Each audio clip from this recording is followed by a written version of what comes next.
Vamos para a palavra do Senhor, meus irmãos. Abra comigo a sua Bíblia, por gentileza. Segundo livro das Crônicas, capítulo de número 34.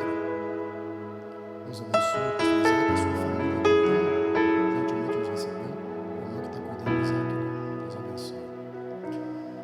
Segundo livro das Crônicas, capítulo de número 34, é o texto que Deus colocou no meu coração. E nós leremos a palavra do Senhor. Segundo livro das Crônicas, capítulo 34, a partir do versículo de número 26. Se você localizou, pode confirmar dizendo amém. Está escrito assim: e quanto ao rei de Judá, que vos enviou para consultar ao Senhor, assim direis a ele: assim diz o Senhor Deus de Israel, acerca das palavras que tu ouviste. Como o teu coração foi terno e tu te humilhaste diante de Deus, quando ouviste as suas palavras contra este lugar e contra os seus habitantes, e te humilhaste diante de mim, e rasgaste as tuas vestes, e choraste diante de mim, eu também te ouvi, diz o Senhor. Eis que te reunirei aos teus pais, e tu serás reunido ao teu sepulcro em paz, e os teus olhos não verão todo o mal que trarei sobre este lugar e sobre os seus habitantes. Assim eles trouxeram a palavra de volta ao rei. Amém. Amém, meus irmãos. Pode se assentar em nome de Jesus. Glória a Deus. Deus está aqui, meus irmãos. Uma pessoa ouviu, eu vou repetir: Deus está aqui, meus irmãos. Isso. Olhem para mim aqui. Segundo livro das Crônicas, capítulo de número 34.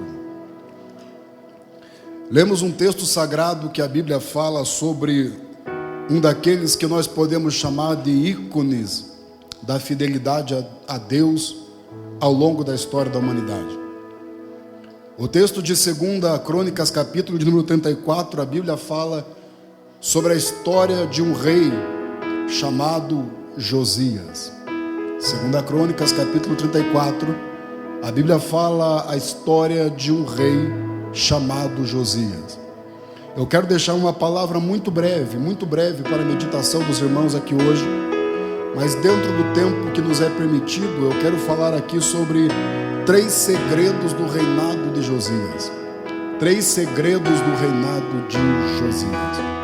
Para nós entendermos o que representa o reinado de Josias, para nós entendermos o que representa a obra que esse rei realizou, me permita, rapidamente com os irmãos aqui, relembrar um pouquinho do contexto histórico em que o rei Josias assume o trono da nação de Judá.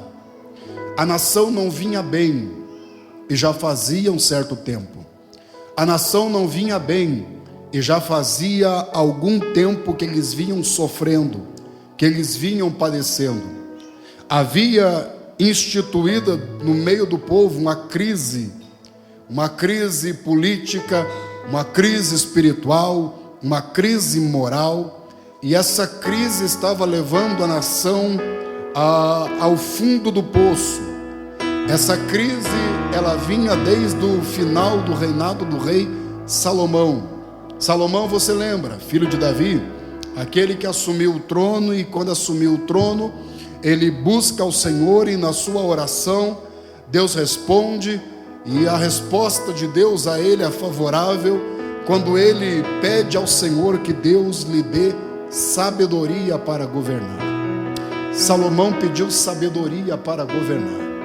Porém, quando você olha para a história de Salomão, parece que talvez ele deveria ter pedido ao Senhor idoneidade moral para governar. Porque embora ele recebeu do Senhor sabedoria para administrar, Salomão parece que ao longo de sua vida, o seu aspecto moral, o seu aspecto de caráter, foi corrompendo inclusive a sabedoria que Deus lhe havia dado. Haja visto que quando Salomão começou a reinar, Israel entra em um tempo de muita prosperidade.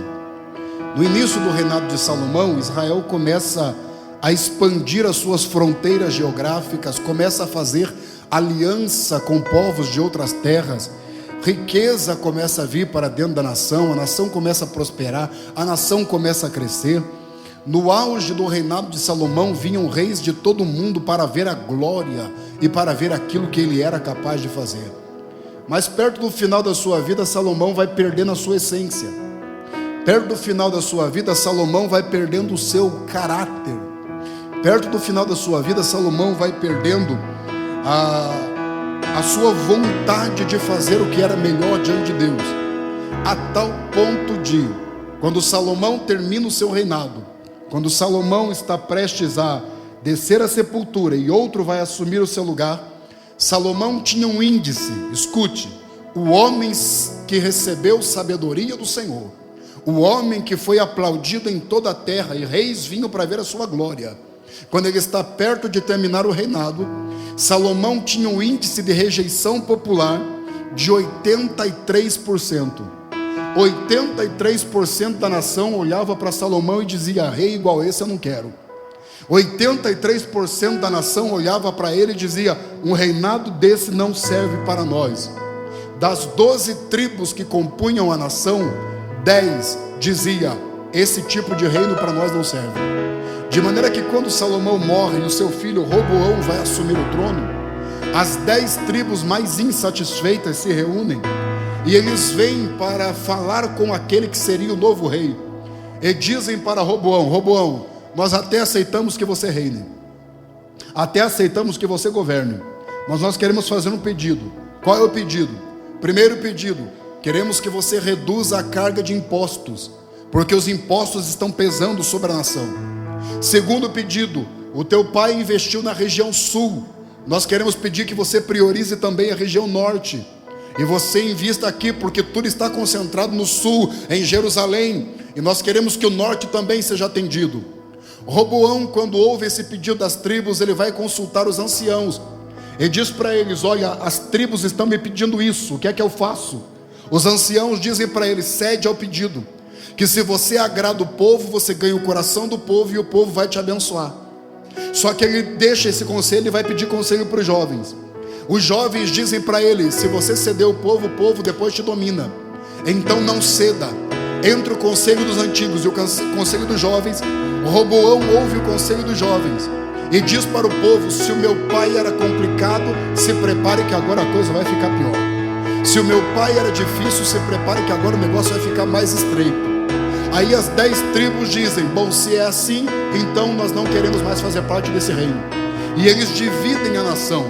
10 tribos ficam ao norte, 2 tribos ficam ao sul.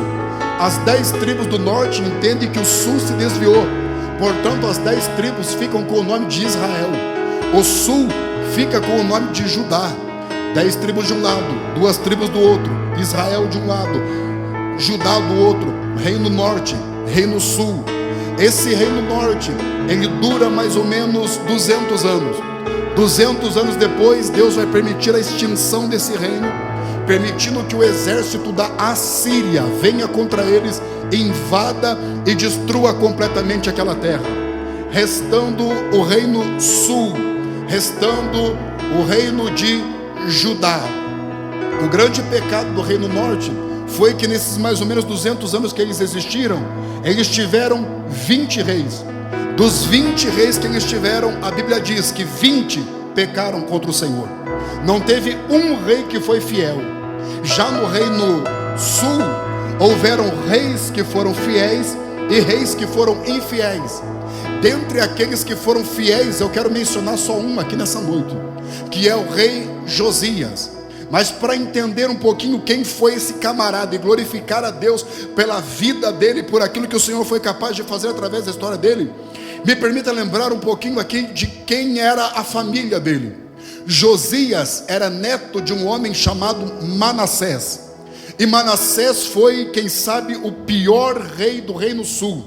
Manassés foi um homem, desculpe a minha expressão, endemoniado. Manassés foi um homem tomado por um espírito maligno, por um espírito de destruição. A Bíblia, falando sobre Manassés, a Bíblia vai dizer que não houve em Jerusalém um espaço de terra onde ele não tivesse derrubado sangue inocente, porque Manassés promovia uma mortandade no meio do povo. Manassés, ele calava os profetas de Deus. Foi no tempo de Manassés que Isaías foi cerrado ao meio. É no tempo de Manassés que a nação mergulhou no misticismo, na feitiçaria, na idolatria, a tal ponto que Manassés, ele colocou altares a outros deuses dentro de Israel. Manassés, ele era tão diabólico que ele edificou um templo para o deus Moloque dentro de Israel. O deus Moloque, você lembra? Aquela divindade antiga, divindade entre aspas, que tinha sua estátua com as mãos abertas, e entre suas mãos havia uma fornalha, de maneira que se pegavam as crianças e colocavam no braço da estátua e acendia fogo na fornalha para ser sacrificado em sacrifício ao deus Moloque. A Manassés era tão diabólico que ele edificou um templo, ele criou um vale para culto a esse Deus. E ele não era só tão diabólico por permitir o culto, mas a Bíblia vai dizer que Manassés chegou a sacrificar o próprio filho em sacrifício a Moloque. Foi um homem totalmente sanguinário, foi um homem que trouxe a idolatria, que trouxe a feitiçaria, que trouxe tudo de mal para dentro de Israel. Só que a Bíblia vai dizer que Deus, olhando para isso, logo vai colocar um ponto final no reinado de Manassés. Manassés desce à sepultura. Quando ele desce à sepultura, o seu filho, um homem chamado Amon, vai assumir o trono. E ele diz: meu pai procedeu assim, meu pai agia assim.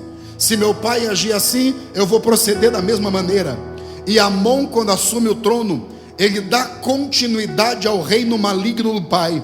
Ele continua matando, ele continua perseguindo, ele continua a idolatria, ele continua o roubo, ele continua tudo aquilo que desagradava ao Senhor. Só que a Bíblia vai dizer que em alianças negativas, em alianças contrárias, Amon, ele é assassinado, ele é morto, e Israel e Judá fica sem rei novamente. Quando eles ficam sem rei, levanta-se um povo que a Bíblia chama de povo da terra, e esse povo da terra decide vingar a morte do seu rei, vai contra os seus assassinos, mata eles, e agora faz justiça. Judá está sem rei, mas aqueles que mataram o rei também descem à sepultura.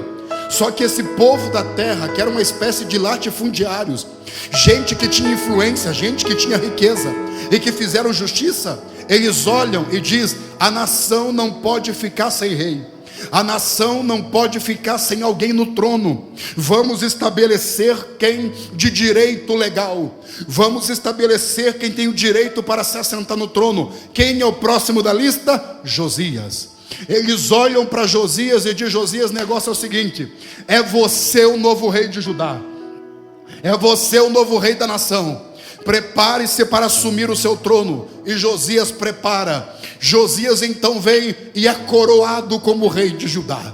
Josias vem, ele é coroado como rei sobre a nação. Só há um pequenino detalhe: quando Josias assume o trono, ele tem 8 anos de idade. Ele só tem 8 anos de idade quando ele assume o trono.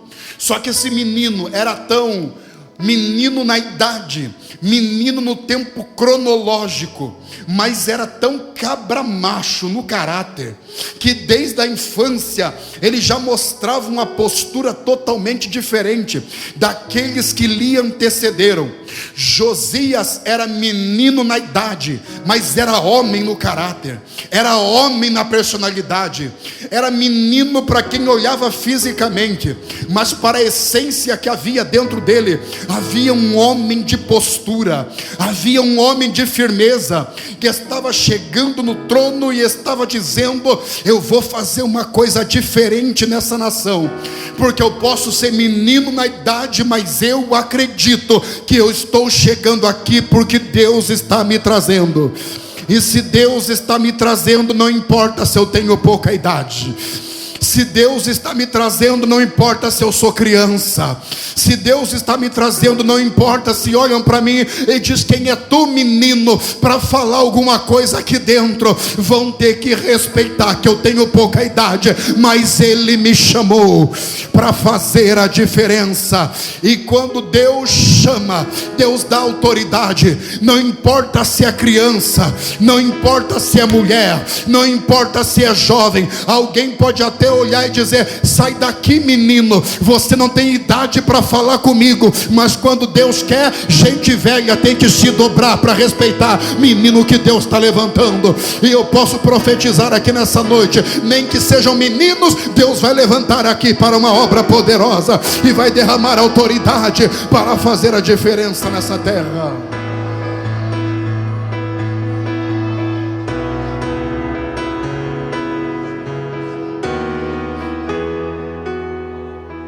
Só que escuta, quando o menino assume o trono, ele diz: vou promover algumas coisas aqui que a minha família havia terminado. O que é que Josias promove? Ele promove pelo menos 3 coisas que eu quero deixar para sua reflexão aqui. O que é que Josias promove quando ele se assenta no trono? Primeira coisa que ele faz, ele diz: meu avô perseguia profeta, meu pai perseguia profeta. Ele diz: a partir de agora, no meu reino, profeta pode profetizar o que Deus manda. Primeira coisa que Josias faz, ele estabelece um renovo no ministério dos profetas. É no tempo de Josias que se levantam profetas como Jeremias, Sofonias. É no tempo de Josias que se levanta profeta Naum e até uma profetisa chamada Ulda. Por quê? Porque Josias assumiu o trono e disse: eu sou menino, mas eu quero ouvir a voz de Deus através dos profetas. E aí não me tenha por orgulhoso, não me tenha por arrogante, não me tenha por grosseiro, mas eu preciso dizer: é melhor menino que ouve a voz de Deus do que velho perseguindo o profeta.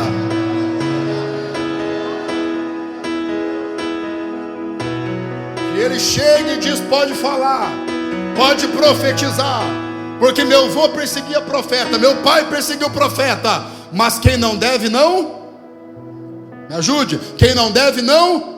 É por isso que está cheio de gente por aí usando de desculpa que não, eu estou zelando pelo zelo teológico, pela teologia da igreja. Alguns casos pode até ser, mas muitas vezes por aí tem gente calando a boca de profeta porque tem medo do que Deus pode falar quando levanta um profeta para falar a verdade no meio do povo. Tem muita gente por aí dizendo que está zelando da igreja e está calando a boca de profeta. Está dizendo: mulher, aqui você não profetiza mais. Está dizendo: jovem, aqui você não profetiza mais. Aqui nós somos uma igreja que não precisa disso. E deixa eu lhe dizer uma coisa: é por isso que pecado tem feito ninho em muito lugar, porque a Bíblia diz que não havendo profecia, o povo se corrompe. Mas aí vai uma palavra de Deus para a sua alma. Está chegando a hora que Deus vai levantar uma geração profética e ninguém vai calar aqueles que Deus está levantando. Eu começo a sentir a presença de Deus nessa casa. Se mais alguém está sentindo, só para começar a aquecer as turbinas, levante a tua mão para o céu e glorifique ao Senhor. Se Deus ainda tem profeta nessa casa, abra a tua boca. Se Deus ainda tem profeta nessa casa, glorifique ao Senhor. Não, pastor, mas se eu profetizar, vão me perseguir. Não, pastor, mas se eu profetizar, alguém diz que vai me expulsar deste lugar. Deixa eu lhe dizer uma coisa: quem manda na tua boca não é sistema religioso. Quem manda na tua boca não é o empresário mais poderoso da cidade. Quem manda na tua boca não são pessoas que estão com medo daquilo que Deus pode falar através de você. Se Deus te chamou, abra a boca e profetiza, abra a boca e fala, abra a boca e solta a palavra, porque Deus quer te usar para fazer a diferença. Josias diz: pode profetizar a partir de agora. Pergunta simples: profetas de Deus têm liberdade nessa casa? Pergunto uma vez mais: profetas de Deus têm liberdade nessa casa? Mas liberdade mesmo, irmão, sabe por quê? Porque tem gente que diz que profeta tem liberdade, mas ele é todo disfarçado. Nos bastidores ele persegue profeta.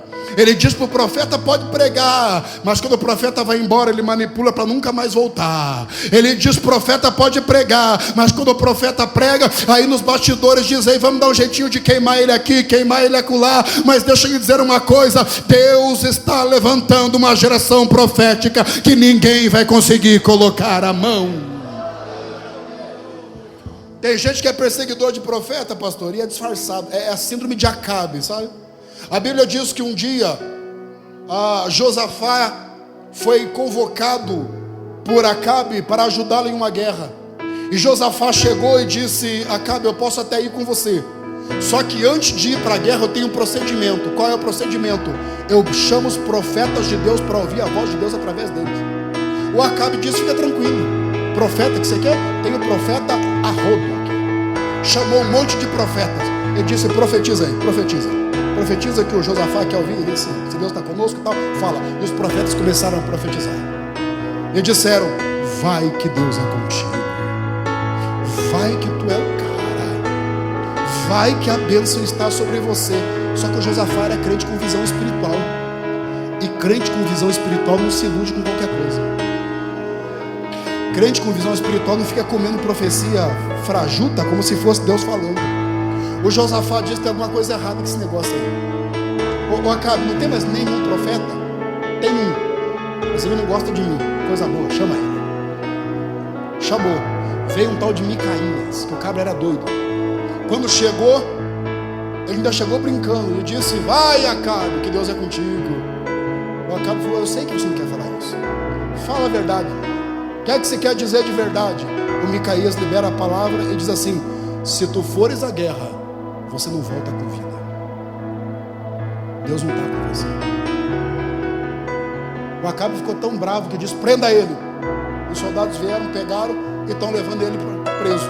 E o Micaías está aqui, profetizei mesmo, estou nem aí, vou para a prisão. Só que quando ele está indo, ele escuta o Acabe falar: quando eu voltar da guerra, resolvo o caso dele. Aí o Micaías parou na hora. Ele disse: como é que é a história? Quando eu voltar da guerra, eu julgo o teu caso. Aí o profeta vira e diz: se tu voltares com vida, Deus não falou na minha boca.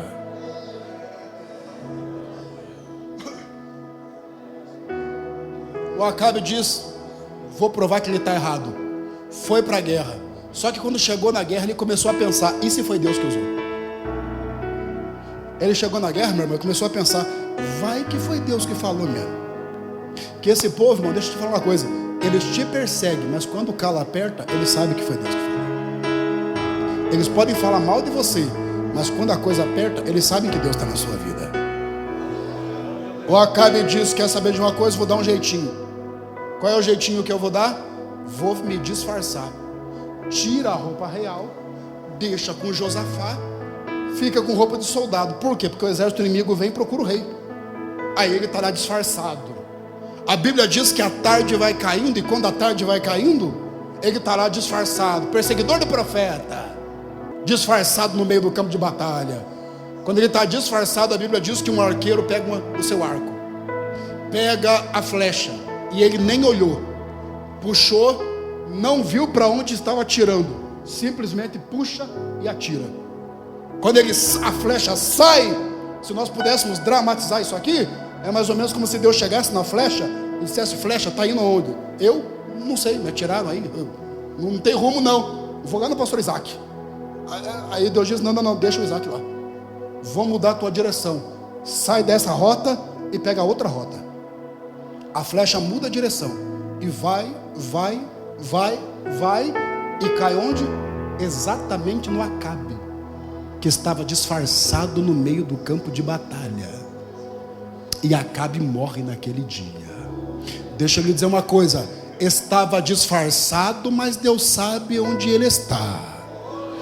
Estava disfarçado, mas Deus sabe guiar a flecha para pegar quem está disfarçado. Eita, não adianta reclamar não, irmão. Deus sabe onde você está.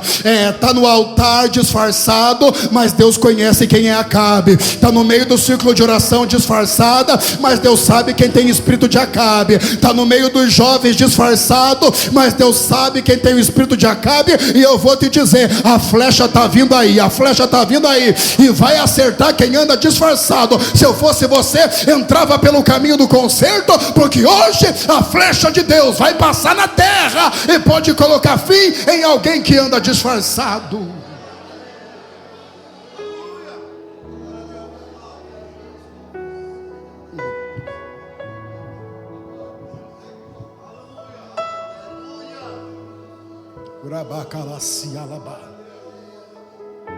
Disfarçado, ternão, gravata, cabelão comprido, Bíblia debaixo do braço, mas Deus sabe o que faz por aí, Deus sabe os comentários que faz, mas a flecha está vindo aí, gente. Graças a Deus que já começou a cair em alguns altares por aí, né? Já começou a cair em alguns altares e está dizendo: ei, acabe, estou tirando fora. É gente que diz: não, comigo ninguém mexe. Deus diz: eu mexo sim, a flecha é minha. Eu vou pegar sim, eu vou colocar as coisas no lugar. Primeira coisa que Josias faz: profeta no meu reino, pode profetizar à vontade. Não tenho medo, fala, porque eu quero ouvir a voz de Deus através dos profetas. Segunda coisa que Josias faz, memorize isso por favor. Josias primeiro promove um renovo no ministério dos profetas. Segundo, ele promove valorização da história. Olhe para mim e escute isso. Quando Josias assume o trono, ele diz aí: um povo que não sabe de onde veio vira qualquer coisa. Um povo que não sabe da sua cultura assimila qualquer coisa. Então, a partir de agora, nós vamos investir aqui no conhecimento de história. É no tempo de Josias que livros como Josué, Juízes, 1 Samuel, 2 Samuel, 1 Reis, metade do segundo livro dos Reis é escrito. Por quê? Porque ele diz: gente, se nós nos esquecemos de nossa história, nós vamos nos tornar qualquer coisa, vamos assimilar qualquer cultura. Então Josias diz: a partir de agora, a gente não vai esquecer as nossas raízes e a história que nos trouxe até aqui, para que ninguém venha interferir naquilo que é a essência da nossa cultura e do nosso caráter. O povo que esquece da história, com o tempo vai assimilando qualquer coisa, irmão. Povo que esquece de onde nasceu, a sua origem, com o tempo vai assimilando qualquer coisa. É por isso que vez por outra a gente tem que parar e lembrar a nossa história, lembrar o que nos trouxe até aqui. Me permita falar em âmbito geral: de vez em quando a gente precisa parar como igreja e lembrar a essência que nos trouxe até aqui. Porque se a gente esquecer de nossas raízes e como essa igreja nasceu, a gente vai aceitar que qualquer cultura, que qualquer vento de movimento, qualquer coisa dessa maneira venha, se introduza em nosso meio e mude quem Deus nos chamou para ser. Mas quando a gente lembra da nossa história, a gente diz para esses movimentos que estão surgindo por aí: aqui dentro não entra, porque a gente sabe de onde veio e o que Deus nos deu para que seja usado nessa terra. Por quem está cheio de igreja inventando moda por aí? Quem está cheio de pregador inventando moda por aí? Porque há uma carência de pregadores bíblicos e muito coach no evangelho hoje, porque nós estamos esquecendo de nossa história, de onde a gente veio. E eu preciso te dizer, igreja de Deus aqui neste lugar, nós precisamos nunca esquecermos de nossa história, para a gente não perder a nossa essência. E eu preciso te dizer, a história que nos trouxe até aqui é uma história de fogo e glória, de unção e poder. E se nasceu no fogo tem que continuar. Se nasceu no Pentecoste tem que continuar. Se nasceu na profecia tem que continuar.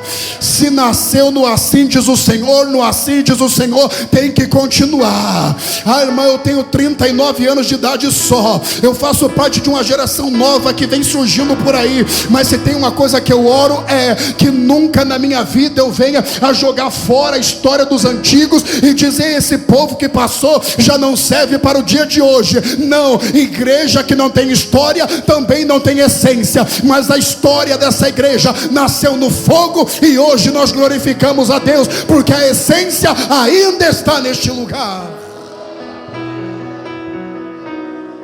Que história é essa de fogo, pastor? Que história é essa de história? Nem conheço essa história, não conhece? Deixa eu lembrar junto com você então. A história dessa igreja começa nos Estados Unidos, por volta do ano de 1900. 1900, há nos Estados Unidos um professor de teologia chamado Charles Parham. E em 1900, Parham, no seu seminário, ele faz uma proposta para os seus alunos. Qual é a proposta? A proposta de Parham é: vão para casa, e esse ano vocês vão estudar o livro de Atos dos Apóstolos.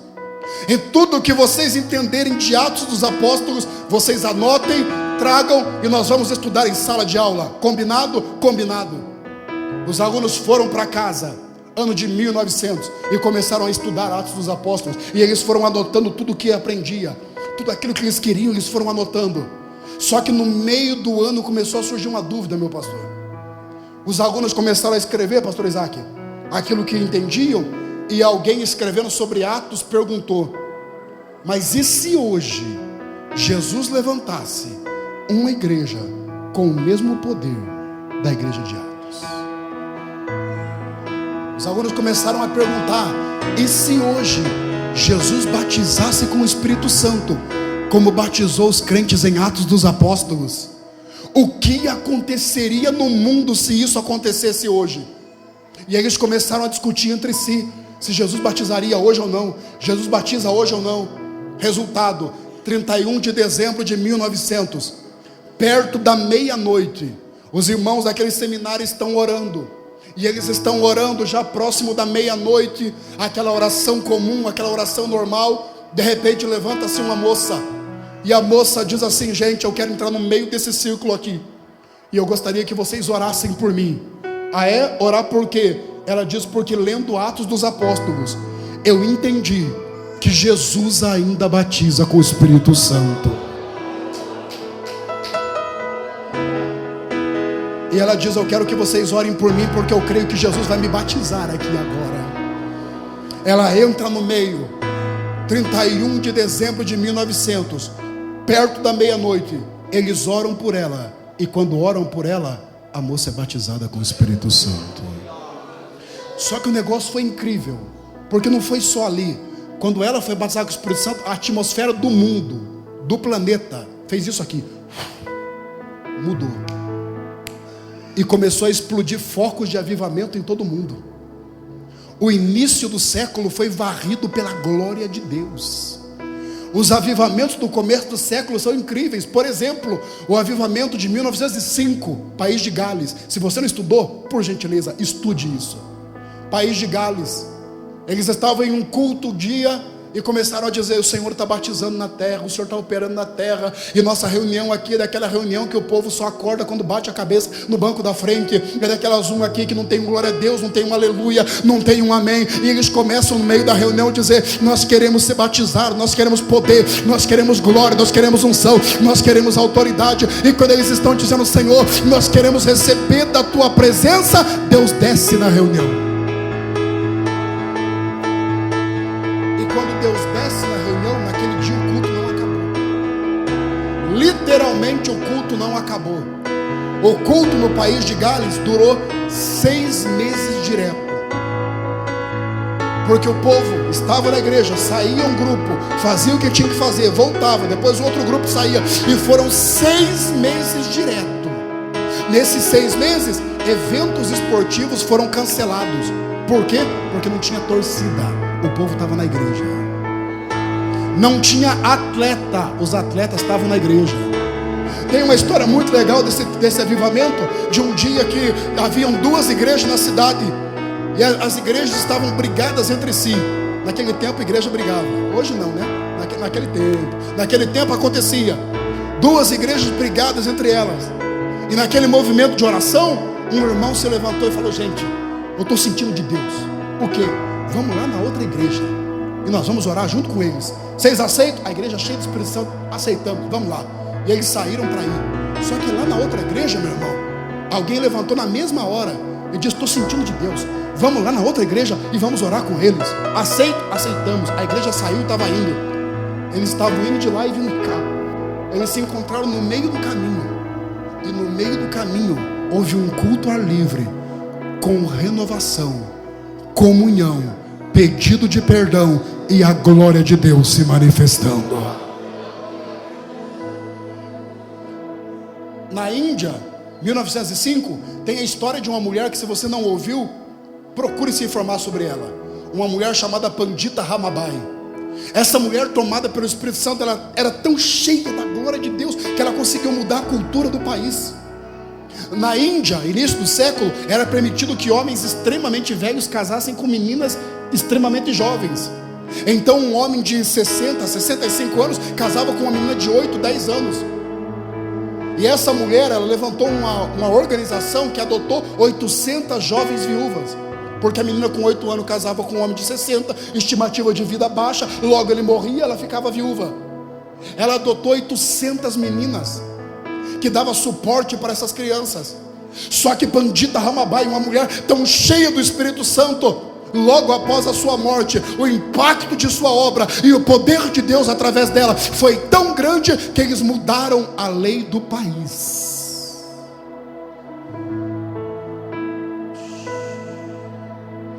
Eles mudaram a lei do país, meu irmão, por causa de uma mulher cheia do Espírito Santo. Então não vou nem olhar para a igreja agora, eu vou falando para o senhor aqui, pastor. É por isso que me incomoda a crente que está no Facebook brigando pelo Lula, pelo Bolsonaro, crente que está na rua brigando e quase saindo no soco com os outros por causa de política. O poder que vai mudar essa nação não é poder político, é o poder do Espírito Santo.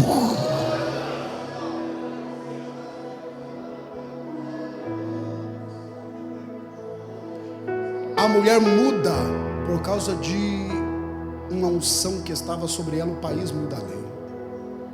1909, lá nos Estados Unidos de novo, o mesmo Parham de 1900 está em um outro seminário teológico, ensinando. E ele está ensinando sobre o Espírito Santo. Quando ele está ensinando seus alunos, naquele dia tem uma peculiaridade. Qual é? Do lado de fora da sala tem um moço sentado em uma cadeira, ouvindo a aula. Por que ele está do lado de fora ouvindo a aula? Porque ele tinha algo que naquele tempo fazia diferença. Hoje, graças a Deus, não. Mas naquele tempo fazia diferença. O que? Ele era negro. E do lado de fora ele estava ouvindo a aula, porque negro não entrava em sala de aula. As cadeiras eram só para branco. Então ele estava no corredor ouvindo a aula do Parham. E o Parham falando sobre o Espírito Santo. Quando termina a aula, aquele jovem negro chama Parham e diz para ele: o Parham, me diz uma coisa aqui. Será que esse teu Jesus, porventura, batizaria um negro com o Espírito Santo? E o Parham diz: não sei. Dobra o joelho aí, William Seymour, e nós vamos ver agora. Quando ora, William Seymour é batizado com o Espírito Santo. Ele sai dali tão tomado que procura um lugar para pregar. Ele acha um endereço conhecido, um lugar chamado Rua Bonnie Bray. Na Rua Bonnie Bray, ele em uma casa monta um ponto de pregação onde a glória descia, onde o poder se manifestava, a tal ponto de ter um piano no canto da sala e não ter músico. E eles começaram a orar e dizer: Senhor, levanta um músico para tocar aqui, tocar um pianinho, um tecladinho para ajudar na ministração, na mensagem. E não tinha ninguém. Aí um dia numa reunião, uma mulher saiu marchando, falando em 5 idiomas diferentes, sem nunca ter estudado. Ela senta no piano e começa a tocar. E ela vai tocar até o final da sua vida, todas as vezes que o Espírito Santo possuía ela. Só que ela nunca estudou música, mas o Espírito de Deus tomava ela e capacitava. A rua fica pequena, eles saem dali e vão para um outro lugar, uma rua chamada Azusa. Na Rua Azusa, retratam aqueles que buscaram o conhecimento da história, que as pessoas diziam que na Rua Azusa, o culto estava acontecendo aqui, a 3 quarteirões de distância. Quando as pessoas atravessavam, parecia que estava atravessando um véu, e a atmosfera mudava. Na esquina da igreja, as pessoas caíam de joelho, sentindo o peso do seu pecado, e diziam: Jesus é real e eu quero entregar a minha vida para Ele. Dentro desse salão da Rua Azusa, de vez em quando William Seymour não conseguia pregar, ele enfiava a cabeça embaixo do púlpito e dizia: Ele chegou, Ele chegou, Ele chegou. E quando ele dizia Ele chegou, o Espírito Santo começava a batizar homem, mulher, criança, jovem, com a sua presença, e a glória dele se manifestava.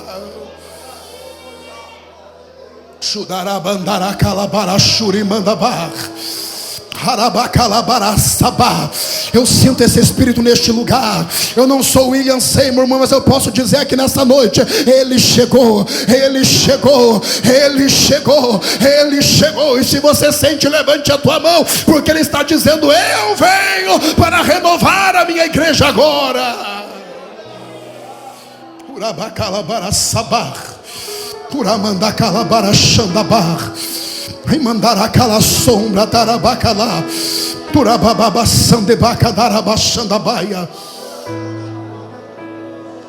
Nessa rua, o negócio era tão incrível que um dia mandaram um repórter para lá para fazer uma reportagem esculhambando com a igreja.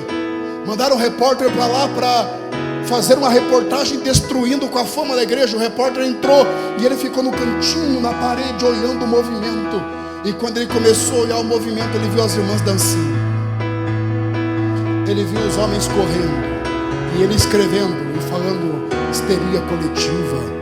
Esse povo está tomado por um surto, esse povo está maluco. De repente, quando ele está escrevendo, ele olha e do lado dele tem uma criança, e a criança baila e fala em línguas. A criança dança e fala em mistérios. Ele para e fica olhando para a criança. Quando ele fica olhando para a criança, o Espírito Santo bufa no coração dele, e ele começa a escrever e diz: homens podem fingir, mulheres podem fingir, mas o que eu vejo nessa criança não pode ser fingimento. O Espírito Santo está aqui.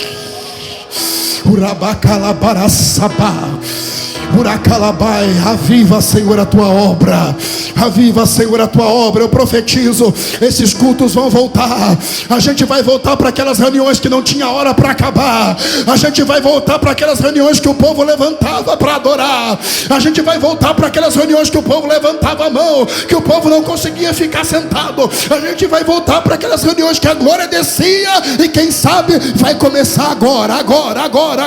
Se pode ser hoje, levante a tua mão para receber o que Deus tem para essa casa.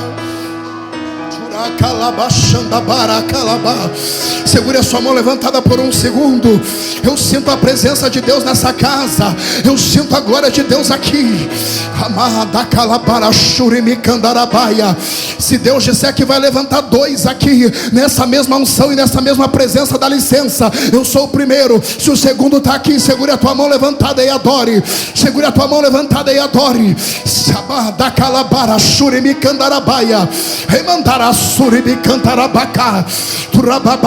Eu vou fazer conforme o Espírito Santo me orienta. Se você tem comunhão com quem está perto de você, segure a mão dele aí, segure a mão dela. Segure a mão de quem está perto de você, levante a mão dele lá em cima. Mão levantada é sinal de vitória, mãos dadas é sinal de união. Na união dessa igreja, Deus está dizendo: tem avivamento chegando, tem avivamento chegando, tem um novo tempo chegando, tem uma nova fase chegando. Crianças podem profetizar, jovens podem adorar. Profetas podem soltar essa profecia. Profeta pode abrir a tua boca. Mulher de Deus, volte a falar das visões que Deus te revela. Olha aqui, ó. É isso que eu estou falando. É isso que eu estou falando. É disso que eu estou falando. É dessa glória que não dá para segurar. É dessa glória que não tem como ficar sentado. É dessa glória que não tem como ficar de boca fechada. Meu Deus do céu, eu não sei como você consegue se controlar. A glória de Deus chegou. Pega essa presença, pega. Sinta essa glória, pega.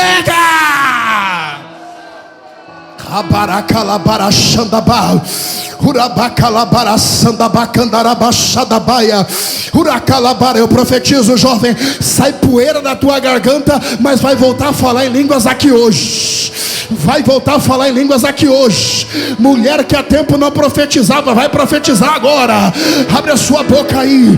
Os dons de Deus descem nessa casa. Tem profecia, tem revelação, tem discernimento de espírito, tem palavra de conhecimento. Deus não mudou. O Deus dessa igreja ainda é o mesmo para operar no meio dela.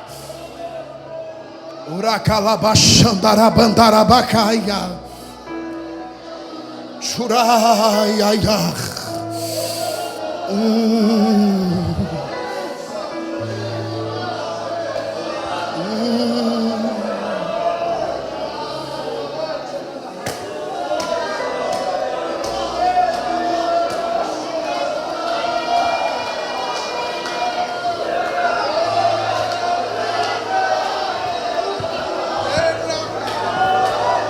Uracalabachadarabar. Uracalabarachadaba. Urabacalachadaba.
vai, abre a sua boca, seja tomado por essa glória, seja tomado por essa glória. A presença de Deus chegou, receba.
Escute,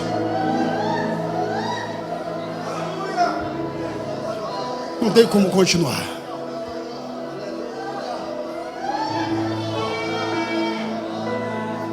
É desse movimento que 2 missionários vão ser enviados para o Brasil. É desse movimento que 2 missionários vêm para o Brasil por uma profecia de Deus. Chegam nessa terra, não sabem nem falar português. Estudam durante 1 ano para ter a primeira oportunidade para dar uma pregação no Brasil. E quando eles vão pregar, a primeira mensagem deles é: nós viemos à terra brasileira para dizer para esse povo que Jesus ainda batiza com o Espírito Santo.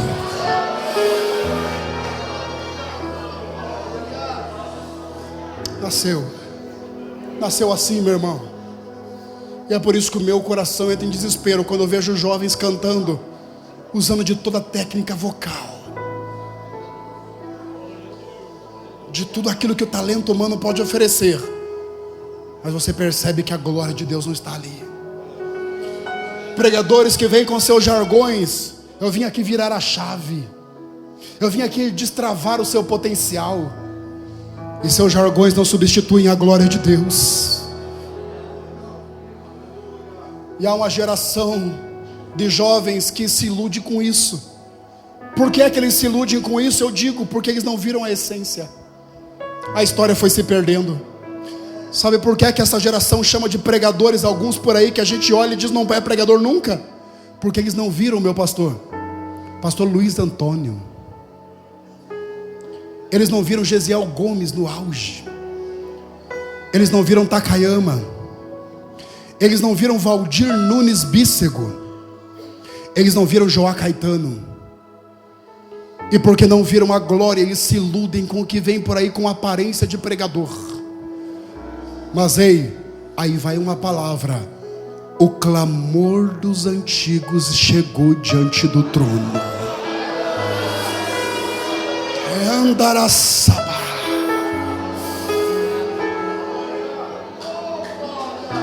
E vai acontecer. Eu estava outro dia no estado de São Paulo pregando. O pastor nos levou e colocou uma escala. Eu pregava quinta-feira, um outro pastor sexta, aí eu pregava sábado e aquele pastor fechava o congresso domingo. Eu preguei quinta-feira. Pense no dia que eu preguei. Mas preguei. E não aconteceu nada. Mas nada, pastor. Eu saí frustrado, meus irmãos. Sabe aquele dia que sai frustrado, não deu nada? Era aquele dia. Estou indo pro hotel, falei que o pastor que ia pregar sexta. Rapaz, deu ruim hoje. O povo não veio não. Ele disse: não, tu tá fraco. Deixa que amanhã eu vou pregar, você vai ver o que vai acontecer. Vai virar. Ele pregou na sexta. Até a caixa de som pegou fogo. Mas o povo não. O povo ruim, travado. E aí a gente está voltando para o hotel, nós dois, cabisbaixo. Quando eu estou indo para o hotel, Deus me dá uma visão de um rebanho de ovelhas muito grande. mas amarelas. Eu disse, pastor, tem ovelha amarela? Ele diz, não sei não. Eu digo, tá. Sábado à tarde eu estou no quarto do hotel orando, e o Espírito Santo me falou, não são amarelas, são manchadas, por causa do pecado que está no meio desse povo. E eu vou te dar uma palavra para mudar a história deles hoje. E Deus me deu uma mensagem para aquela noite, e a mensagem foi, como escapareis da condenação do inferno? Meia hora de mensagem eu vi os jovens revoltados com as coisas que Deus estava me levando a falar. Eu via jovens querendo sair e as irmãs segurando no lugar. Só que meia hora de mensagem depois, com aquele clima travado que não mudava, aquelas irmãzinhas com o cabelinho branco, aqueles irmãozinhos com o cabelinho branco, eu vi que eles começaram a tirar os lenços do bolso, enxugar as lágrimas. Eles levantavam a mão e diziam, fala Deus, fala que a tua igreja ouve. Quando eles começaram a clamar, Deus desceu naquele lugar. 27 pessoas aceitaram Jesus e metade dos jovens foram batizados com o Espírito Santo naquela noite. Porque o clamor daqueles que têm o cabelinho branco, mas viram a glória, está chegando diante do trono. E Deus está dizendo, a minha presença está descendo de novo, de novo, de novo, de novo. A minha presença volta para casa.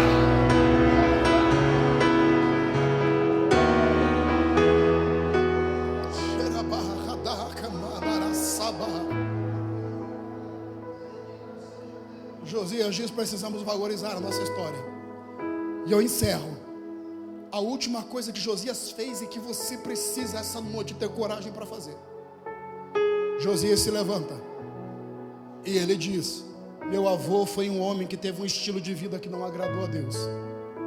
Meu pai foi um homem que teve um estilo de vida que não agradou a Deus. Só que Josias se levanta e diz, não importa se a minha família inteira tomou esse rumo, em mim vai começar um novo tempo.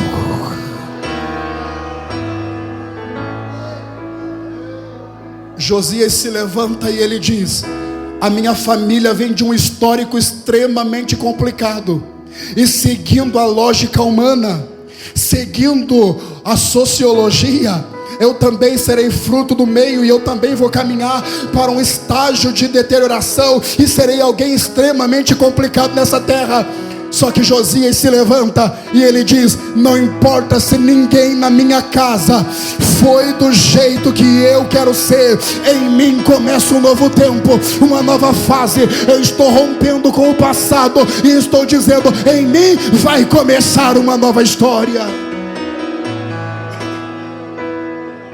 Josias diz, o passado poderia me assombrar, o passado poderia me oprimir, mas Josias diz, o passado não vai determinar quem eu posso ser. E ele diz, eu vou começar um novo tempo. O Espírito da profecia está falando na minha boca para alguém aqui. Sua avó pode ter passado pelo processo da traição. Sua mãe pode ter passado pelo processo da traição conjugal. Alguém mais na sua família pode ter passado pelo processo da traição conjugal. E você diz, eu não quero nunca me relacionar com ninguém, porque todos da minha família passaram por esse problema. E o Espírito da profecia me trouxe aqui para dizer para você, em você a maldição é quebrada e começa um novo tempo e um novo pacto. Pastor, que é isso? Minha mãe apanhava do meu pai. Eu vou casar para viver isso? Em você o passado é quebrado e começa uma nova história. Minha família, pastor, vem de um histórico de gente que quebrou financeiramente, pastor. Minha família vem de um histórico de gente que conquistou muito e perdeu tudo. Mas essa noite o Espírito de Deus te trouxe aqui para dizer, em você começa um novo pacto. O que de negativo houve no seu passado não precisa se repetir no seu futuro. Porque essa noite Deus está dizendo para você, eu estou te dando a chance de dizer, veio tudo dando errado, dando errado, dando errado, até agora, daqui para frente, Deus constrói uma nova história.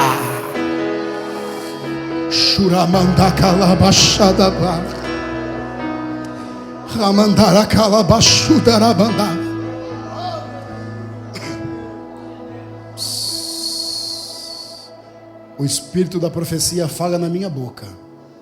Eu quero romper com o passado de alguém. Eu quero hoje dar a alguém neste lugar a oportunidade de escrever uma nova história. Eu não sei com quantas pessoas essa mensagem desde o início dela falou, mas eu sei que o Espírito de Deus falou com muita gente aqui hoje. E eu quero nessa noite, de posse da autoridade do Espírito Santo e segundo a direção dele, orar por todas aquelas pessoas que estão aqui e dizem: pastor, é comigo, é para mim que Deus está falando. Essa mensagem foi direcionada para minha alma. Se Deus falou com você, aqui no altar, na galeria, na nave da igreja, se você diz é comigo que Deus está falando, nem espera para ver quem vem. Se é para você, sai correndo do teu lugar e vem diante do altar do Senhor. Eu quero orar por você.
Igreja, nunca foi de nenhuma denominação evangélica, ou quem sabe já entrou no Santo dos Santos, já sentiu a glória, mas em algum momento sentiu que a luta pesou demais e se afastou dos caminhos do Senhor. Deus trouxe alguém aqui nessa noite para dizer: é hora de você voltar para a casa do Pai. É hora de você renovar a sua aliança. É hora de você dizer para o seu passado: chega, porque a partir de agora começa uma nova história na minha vida. Eu quero perguntar se tem alguém aqui que está afastado da igreja e que hoje quer voltar para os caminhos do Senhor. Pastor, mas eu estou cheio de vício. Pastor, eu estou cheio de problemas. Deus não quer santo, Deus quer você assim mesmo. É Ele que te santifica depois. Aceitar Jesus não é aceitar um conjunto de regras, é aceitar que Ele cuide da sua vida. Portanto, eu quero lhe dar essa oportunidade. Se tem alguém aqui dentro hoje que está afastado dos caminhos do Senhor e quer renovar a sua aliança agora, o Senhor diz: eu abro a porta da casa e digo para ti: vem, porque eu quero mudar a sua história. Se tem alguém que quer voltar, levante a sua mão. Eu quero orar especialmente por você. Aonde tem alguém que quer, venha. Está vindo alguém. Aonde está a segunda pessoa que quer voltar para Jesus? Eu quero uma mulher cheia do Espírito Santo junto dela aqui. Uma mulher cheia do Espírito Santo, abraça essa moça aqui. Aonde tem uma irmã cheia do Espírito Santo correndo, vem aqui, abraça ela. Cadê a segunda pessoa? Levanta a mão lá no terceiro céu, que quer voltar para Jesus. Levante a sua mão, me auxilia aí. E eu quero orar por você aqui nessa noite. Olha aqui, irmão, já vem chorando. Já vem aqui, já vai ser renovada pelo Espírito Santo aqui diante do altar. Camantarabakalabashadabá, Turabakalabarasabá, Uramandakalabaxadarabia, Fadacolemandarabakaia. Ura, levante a tua mão, igreja.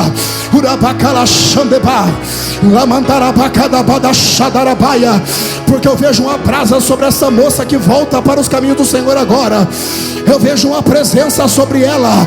Eu vejo uma glória descendo sobre ela. O Senhor renova. O Senhor restitui aquilo que era dela. O Senhor restitui a posição.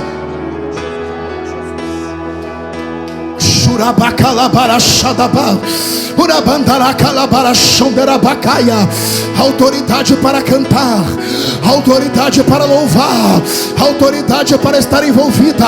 Diz o Senhor dos Exércitos: receba dessa renovação agora.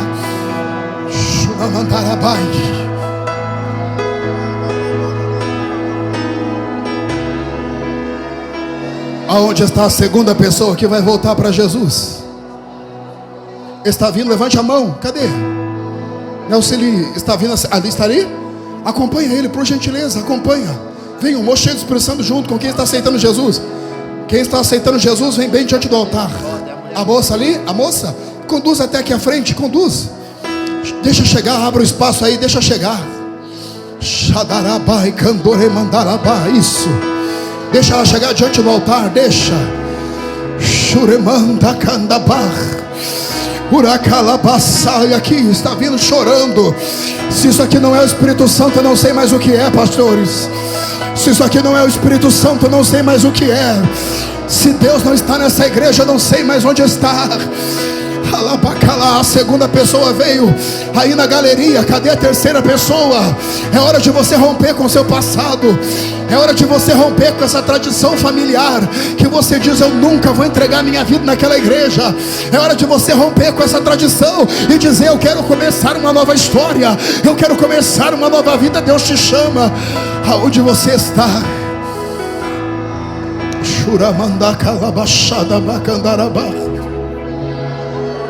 Está vindo mais alguém? A terceira pessoa já está aqui. Aí tem uma mulher cheia do Espírito Santo para abraçar ela. A terceira pessoa está aqui, uma irmã cheia do Espírito Santo, por gentileza. Onde estão as irmãs do círculo de oração dessa igreja? Abraça essa moça aqui para mim, por favor, que está voltando.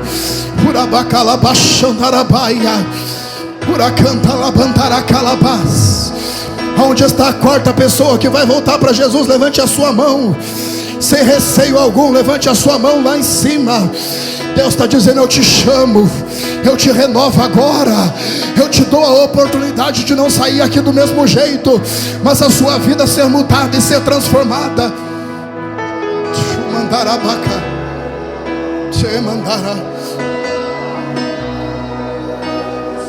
A quarta pessoa, onde você está, moço? Jovem, eu te espero. Onde está a quarta pessoa? Levante a sua mão e nós vamos orar aqui nessa noite.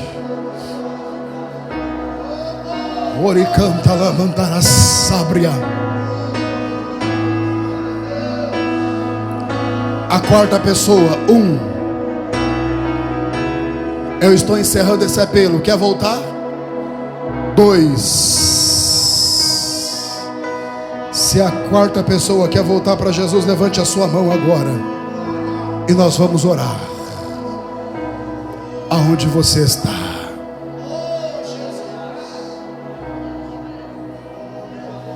Shurimai Jurifacia. Precioso Espírito de Deus, aqui está a vida da sua igreja na sua presença. Espírito Santo do Senhor, olha para essa igreja, Pai. Olha para esse povo. A chama que o Senhor acendeu, que nunca se apague. A chama do ministério. A chama de fazer a tua obra. Transforma a vida dessa pessoa que veio para diante do altar. Senhor eterno, que o passado não tem o poder de determinar como ela será, mas que hoje maldições sejam quebradas, laços de destruição sejam quebrados, e essa igreja seja tomada por um novo tempo da tua parte. Essa pessoa seja tomada por um novo tempo da sua parte, para a glória do teu nome. Amém e amém.